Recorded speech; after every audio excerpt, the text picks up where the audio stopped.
Assalamualaikum warahmatullahi wabarakatuh. Saya Yulia Maharani, NPM 1905170009 dari kelas 6A Akuntansi Pagi. Di sini saya akan membawakan materi mengenai laporan keuangan dan laporan audit. Yang pertama, pengertian dari laporan keuangan.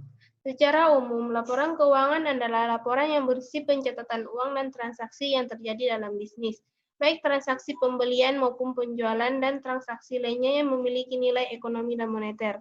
Tujuan laporan keuangan dibuat untuk mengetahui kondisi finansial perusahaan secara keseluruhan, sehingga para stakeholder dan pengguna informasi akuntansi bisa melakukan evaluasi dan cara pencegahan dengan tepat dan cepat jika kondisi keuangan usaha mengalami masalah atau memerlukan perubahan.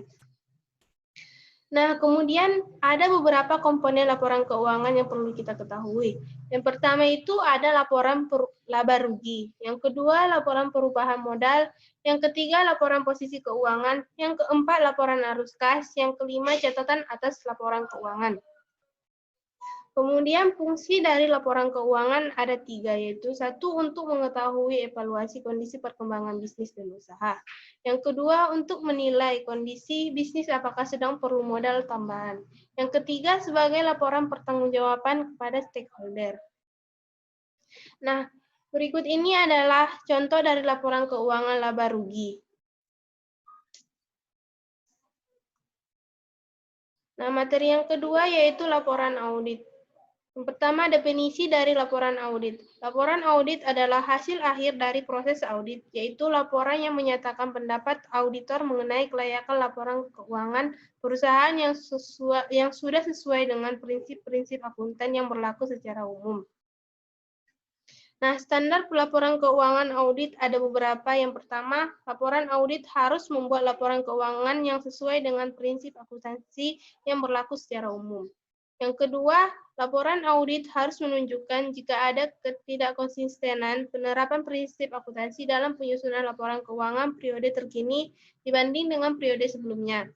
Yang ketiga, laporan audit harus membuat pernyataan pendapat mengenai laporan keuangan secara keseluruhan atau suatu asersi bahwa terdapat pernyataan yang tidak dapat diberikan. Jika pendapat secara keseluruhan tidak dapat diberikan, maka alasannya harus dinyatakan.